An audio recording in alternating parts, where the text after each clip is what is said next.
Whether you're ordering wings for the game, whipping up a 7-layer dip, or ordering pizza, there's something about football that makes you want to eat.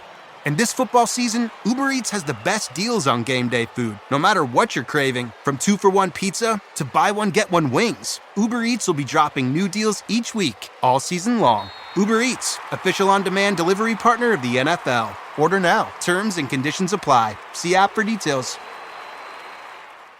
We off? 30 seconds of carefree bliss. Oof, like wind in your hair carefree. Oh, like using Clorox Disinfecting All-Purpose Cleaner in the home carefree. Yes!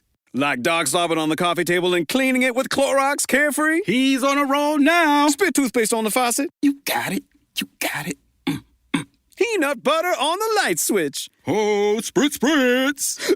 Spritz, spritz. Clorox, man. Clean feels good. Okay, we're back. Use as directed.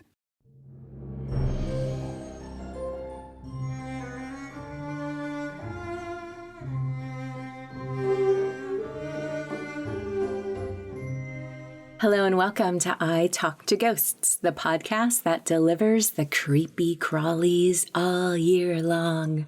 I'm your haunted host, Jennifer, a spirit medium and a teller of ghost stories. Tonight, dear guest, I have for you stories of crawling ghosts. Yee! Then, after the spooky, stay for the spiritual. Join me at my seance table for a message from the spirits. I open up this space for a message to come through for someone listening to the podcast. And since you are listening, this message could be specifically for you. That's later on in the podcast. But first, the spooky. The ghosts are crawling towards you right now.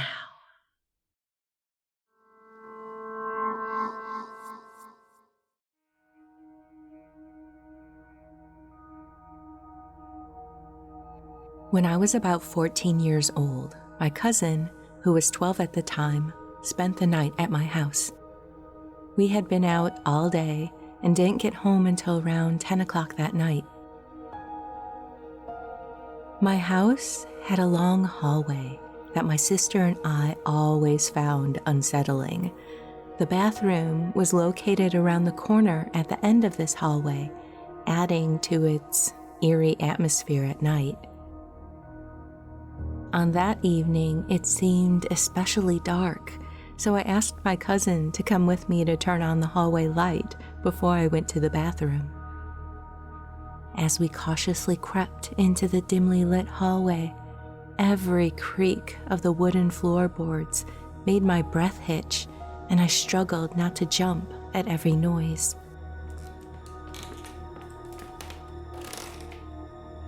As we neared the corner, we suddenly heard the bathroom door slam open against the wall. Startled, my parents called out, asking what had caused the noise. We certainly didn't know. My cousin and I involuntarily grabbed each other as we inched closer to the hallway's corner. I thought my heart was going to burst. We saw something that sent a wave of icy dread through us. A girl in a wet green dress, her long stringy hair dripping over her face, was crawling out of the shadows of the bathroom. Needless to say, we screamed and ran away, forgetting about my need for the bathroom. From that night on, I never dared walk down that hallway alone.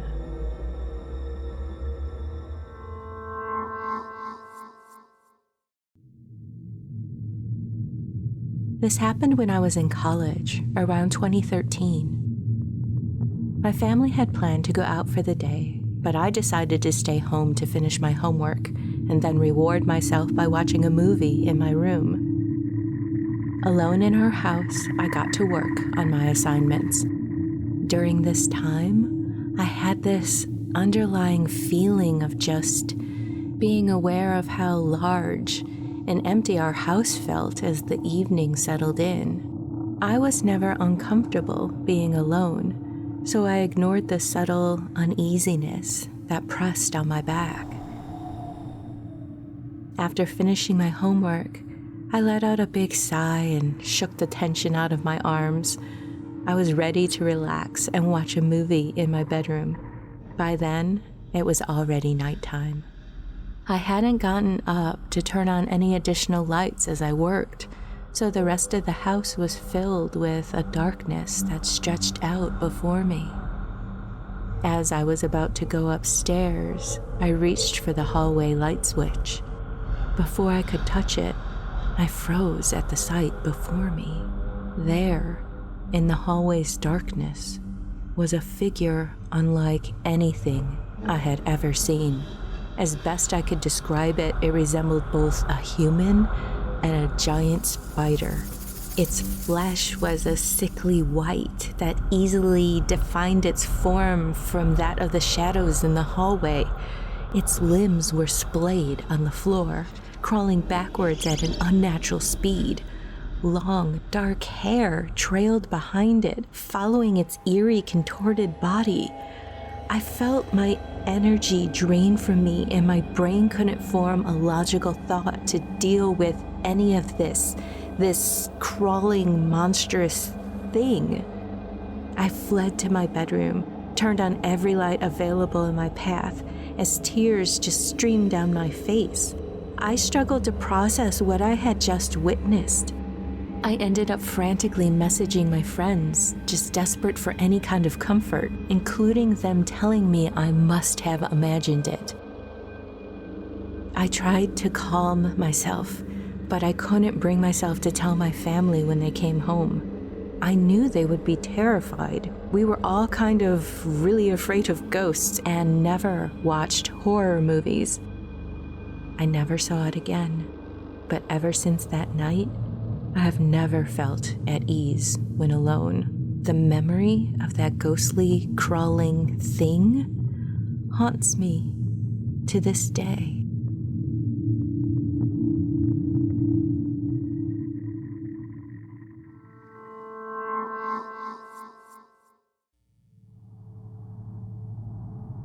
I've always hated the basement to my house. Something about the stale air, the way the sound seems to get swallowed up by the darkness. It never sat right with me. I avoided going down there as much as I could. But one night, I had no choice. My power had gone out on the main floor, and the breaker box was downstairs, in that basement. Armed with only my phone's flashlight, I crept down the wooden stairs, each step groaning as I made my way down there. The air was damp, thick with the scent of mildew. I hurried to the far wall, flipped on the breaker, and let out a relieved breath as the lights flickered back on, casting a glow down the basement steps. Heading back towards the warmth and the light, I was focused on my goal as I ascended the basement steps as quickly as I could. That's when I heard it. A scraping sound, soft at first, like fabric dragging against wood. It came from the bottom of the stairs. I turned slowly, my stomach tightening.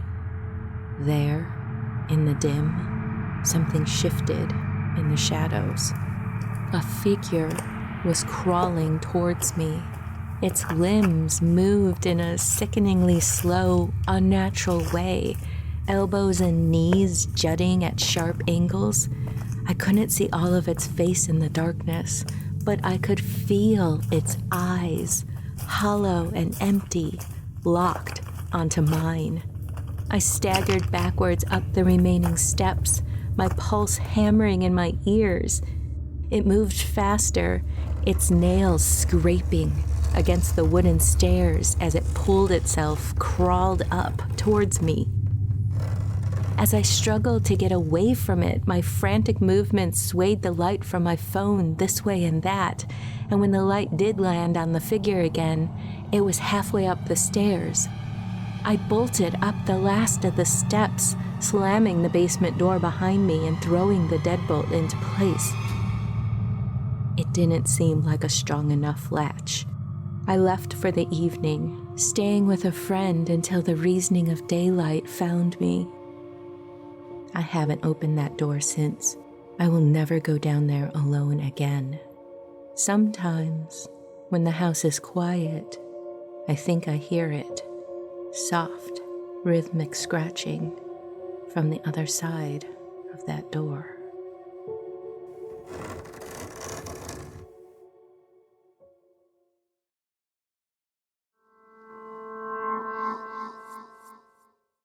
Hello and welcome back to I Talk to Ghosts. Here I am at my seance table. Thank you for joining me here. I have a message from the spirits this evening for someone listening, so thank you. Tonight as I work, I have with me the herb St. John's wort.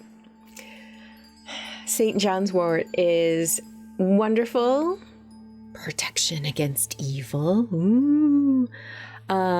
But it's also considered to match up with frequencies of love and happiness, health, and strength. So keep St. John's wort near you, like in a little satchel or around a candle, and draw in all those good, positive energies to align with. That's St. John's wort. Okay. As I was talking, it feels like a grandfather is coming in. I'm seeing him working in his garage. He's tooling about. Definitely feels like a car is related, but let me see. Let me figure out what it is he does in this garage. He took care of his yard, so I see him cleaning his lawnmower, all those tools, everything he uses, keep taking care of things. It feels like that was kind of his zen, to be in the garage, fixing, repairing, maintaining other aspects of his life. But he really loved to keep the backyard nice for his wife. He's bringing up his wife as it feels like she's still here. And he's like, I built a birdhouse or two in that garage, is what he's showing me. Puttering, that's the word he's using. He was puttering in the garage. And yeah, I'm seeing this, how people would have the cloth to wipe grease and paint and everything else off. I feel like he would carry one of those around with him. It sounds like he would make this kind of noise, or just there was something about him. It was like, or something like that, where it wasn't something he was fully aware of doing, but he would do it maybe when thinking, like something like that. Golf cart, something to scoot around in, and giving the grandkids rides in that. The kids loved it, and he loved that they loved it. It just never got old. Okay. His message for you tonight, he's showing me February. He's showing me like a Valentine. So I'm going to make sure to have it air in February. It feels significant in a personal way. He's showing me this heart. Again, maybe it's grandkids making him Valentines. His message for you tonight is, don't identify with lack. You don't lack anything that you truly need. If you feel like you're lacking love in your life, give yourself that love. He says, grow it in yourself, nurture it in yourself. Find that peace and connect with what you need on the inside and give it to yourself. And it's not going to be an external solution. I hope that makes sense. Okay, I think I'm going to leave it at that. If these messages connect for you, as always, please let me know. You can email me at speaknow@italktoghosts.com. Thank you.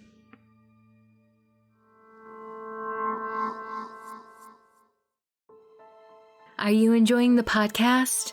Please leave a kind review or share it with a friend. These small actions take only a few moments, but they immensely help support the podcast. Thank you for supporting my work and the podcast.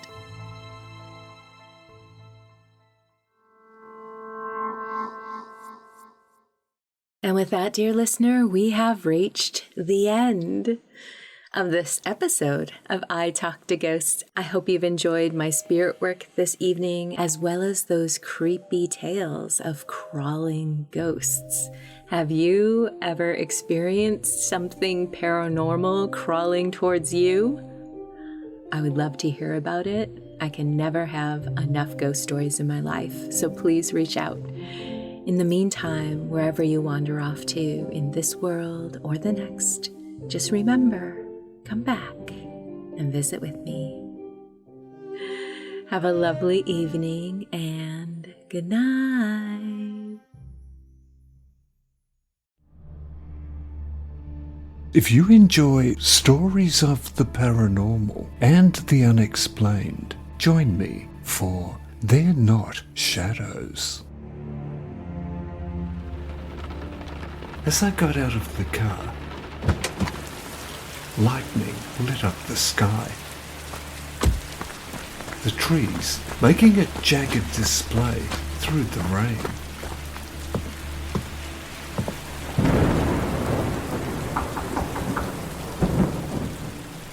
They're not shadows. It's a spooky good time.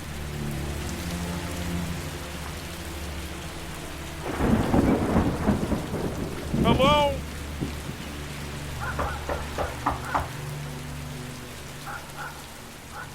Are you okay?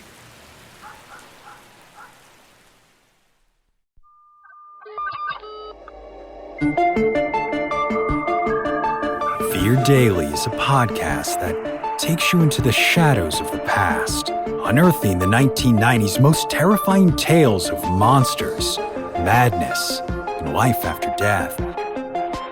Discovered on a forgotten bulletin board server somewhere in Pennsylvania's Rust Belt, these stories are an archive of humanity's strangest encounters with the unknown, as told by the people who experience them.